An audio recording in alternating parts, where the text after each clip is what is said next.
Gospodine Saviću, hajde da počnemo razgovor sa ovom tragedijom koja se dogodila u Novom Sadu.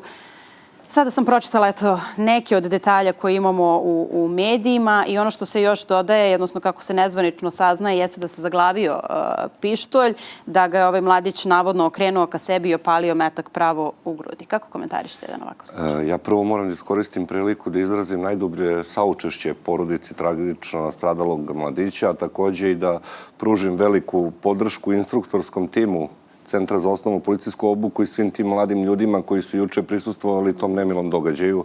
To je izuzetno jedna stresna situacija koja može da se odrazi na sve njih. A što se tiče samog ovog, postoje određene mere i procedure na samom strelištu. Pre nego što izlazite na strelište, svaki instruktor koji je dobio licencu instruktora za obuku za rad sa vatrenim oružjem prošao je detaljnu obuku kako da radi sa ljudima koji tek uzimaju vatreno oružje u ruke, ali to isto važi i za policajce kada ih radi im se godišnje ocenjivanje i za rukovanje vatrenim oružjem, odnosno bojevo gađanje. Pre samog gađanja obavlja se razgovor. Upoznaju se sa procedurama na samom strelištu. Ponašanja, šta su komande, šta je izlazak na vatrenu liniju. Pre svakog gađanja i pre izlaska na vatrenu liniju instruktori uvek su pitali i pitaju da li ste dobro spavali, da li se osjećate sposobno da izađete na gađanje, da li imate nekih zdravstvenih problema, porodičnih, privatnih, ljubavnih. Jednostavno izlazite, jer kaže i prazan pištolj i prazna puška opale. Znači, to su mere koje se poštuju. Kada dođete na vatrenu liniju i prilikom izvođenja bojevog gađanja, da li je to pištolj ili automatska puška, ovde se radi o pištolju, gađanje, dođe do zastoja. Iz nekog razloga pištolj zastane. Znači, da li je to u mehanizmu, da li je došlo da se zaglavi metak u cevi, to se dešava. Osnovno i prvo pravilo koje se nauči od strane instruktora jeste da pištolj uvek ostane okrenut u smeru mete, znači te siluete, podiže se prva slobodna ruka. Znači, ako pucate desnom rukom, levo podižete i pozivate instruktora da dođe. Pištolj ne sme se okreći ni u jednom smeru, a pogotovo ne ka sebi. Ovo je tragedija koja se inače i predešavala. Uvek i nekom ili padne koncentracija ili prećuti od sramote da ima neki problem što ga navede, a nekad se dešavalo i kroz praksu da ljudi svesno iskoriste tu priliku da izvrše suicid. Tako da ovde istraga još u toku, ne treba prejudicirati. Ono što je mene jako teško jeste javnost koja odmah kreće drvlje i kamenje da baca. Da, i odmah ide pitanje odgovornosti i sve ostalo, a nije trenutak za to. Nije trenutak i treba sačekati završetak istrage, jer verujte mi, jedan život je ugašen, a ostali životi su uništeni. I svakako, evo kao što ste i rekli, svi koji su bili svedoci toga svakako nije bilo lako u tom trenutku. Gospodine Radenković, sa vama bih voljela da porazgovaramo o ovom prethodnom tekstu koji smo videli, o kojem pišu moji kolege u današnjem Kuriru. Evo, imamo te informacije da je specijalno državno tužilaštvo Crne Gore podnelo specijalnom sudu u Podgorici optužnicu protiv 18 lica, između ostalog uključujući i Radoja Zvicara i Milana Vujetića za ubistvo, Jovana Vukotića u Istanbulu i Jovana Jovanovića. I sada se navodi da su tokom istrage prikupljeni dokazi iz kojih proizlazi osnovana sumnja. Šta to sada dalje znači za pre svega ove odnose između škaljarskog i kavačkog klana? Ja bih rekao da to pre svega znači da policija i tužilaštvo radi ono što se od njih očekuje. I u Crnoj Gori. I u Crnoj Gori. Znači, mi smo u ovoj vašoj emisiji pričali o tome da sam ja na neki način impresioniran s onim da su se i oni pokrenuli od te mrtve tačke gde su bili godinama i gde su na kraju krajeva i zbog toga što nisu imali nikakve aktivnosti i dozvolili da im se u jednoj toj maloj Crnoj Gori ili u Kotoru još manjem mestu, je tako, stvori dva jaka klana koja nisu delovala na teritoriji samo Crne Gore i Srbije i okruženja, već, kao što smo više puta rekli, već na teritoriji maltene čitavog sveta. Jer sami znamo odakle kokain ide iz Latinske Amerike, preko zemalja ili Zapada ili luka koje su kod nas u okruženju i tako stiže do krajnjih korisnika. I kažem vam, znači, ovo sve uliva nadu da je borba protiv organizovanog kriminala jednostavno nema alternativu, da su se udružile sve policijske snage i da međusobno razmenjuju sve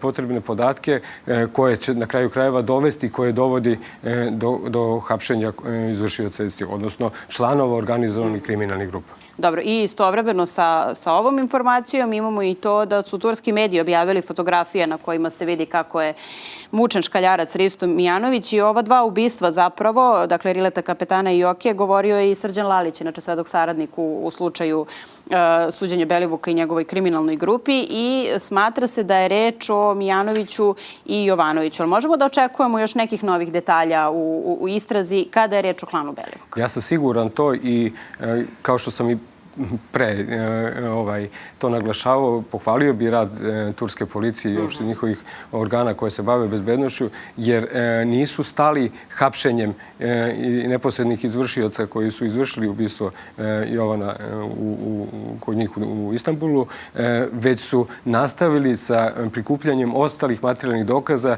i nekako sklapanjem svih tih kockica koja će razotkriti sve članove te i delatnosti. Ističe da je moguće u potpunosti tu mrežu sada sastaviti i razotkriti sve te povezanosti koje su bile toliko raštrkane, dakle širom Evrope i dalje od toga, da će to sada sve moći zapravo da se složi i da dobijemo jednu kompletnu sliku kako je taj sistem funkcionisao. Ja sam siguran da oni ljudi koji se bave organizovanim kriminalom, da imaju potpunu sliku. Međutim, nije to dovoljno da bi se neko optužio.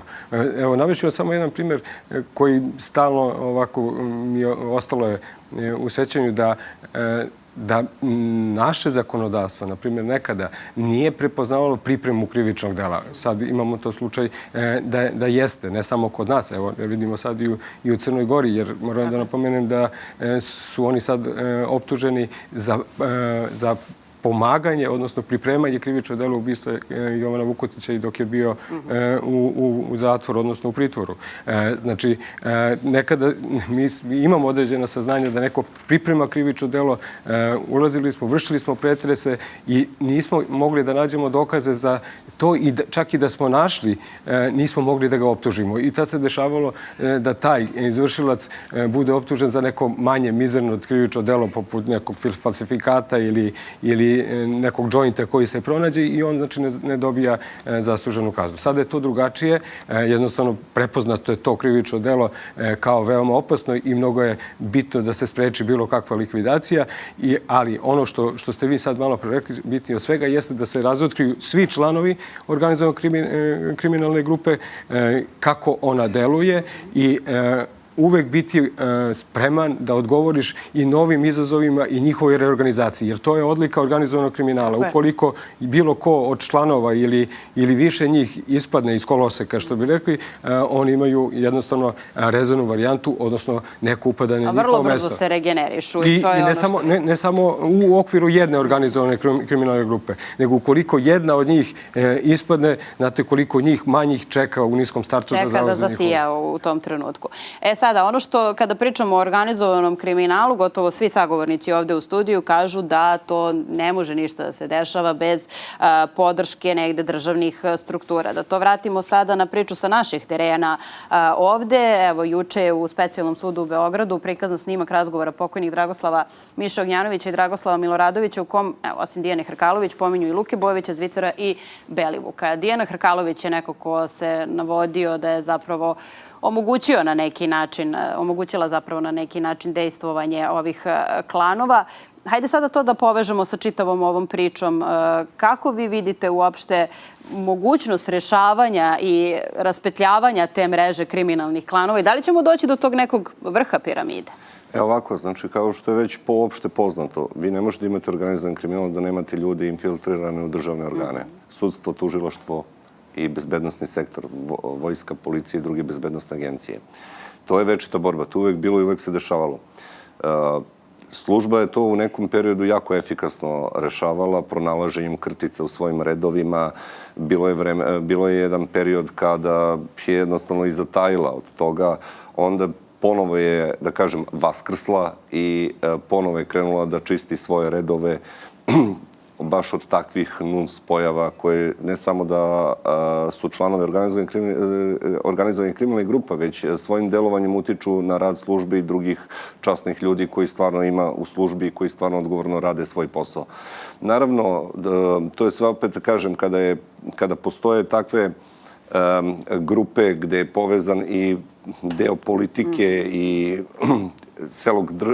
tog jedan deo državnog aparata, mi ne možemo reći da je celo. Da, jasno, već dobro. pojedinci Treba koji su stavljati na određenim sjenku na ceo funkcijama, ali sistem, jasno. tu samo mora da se pojača tajna služba koja mora da vrši kontrolu i nadzor visokih funkcionera, kako samog bezbednostnog sektora, tako i tužilaštva, sudstva i svih ljudi koji vrše izvršnu vlast. Znači, tajna služba zato i postoji, a to je taj obaveštajni rad koji mora da pokriva. Jasno. Naravno, nastavit